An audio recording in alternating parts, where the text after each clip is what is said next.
siamo distrutti. È terminato Perché meglio, ho perso 2 fratelli. è il papà della ragazza là a gennaio e adesso lui. Tutti e due più o meno problemi cardiaci, sì, siamo molto scossi, sì. Dolino era buono, aveva tanti progetti, era, eh, era amato e amava. Ecco.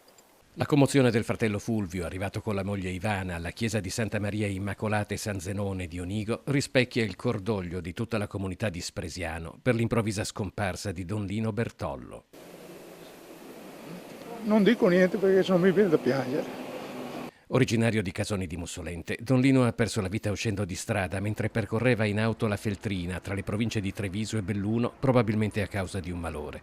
Aveva 66 anni. Il suo segreto secondo me era che riusciva ad essere un amico di tutti. Il sorriso, la pacca sulla spalla, la battuta pronta, era di una simpatia unica e con questo conquistava anche i nostri giovani.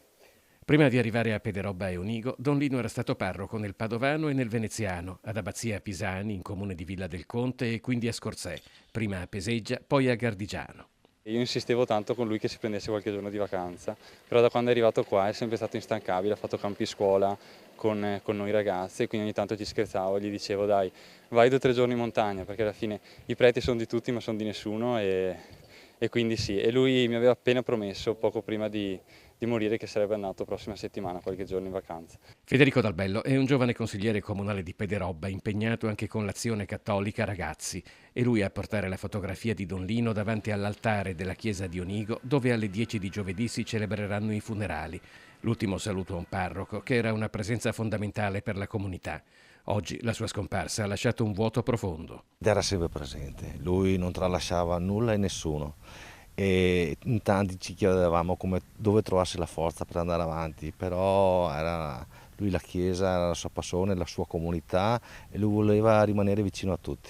Come si va avanti adesso senza una figura come Don Lino? Adesso siamo attoniti e smarriti, sembrano parole fatte ma è l'atto di fatto, per cui niente, al momento siamo persi e con la preghiera ci stringiamo attorno alla famiglia di Don Lino e alla sua figura.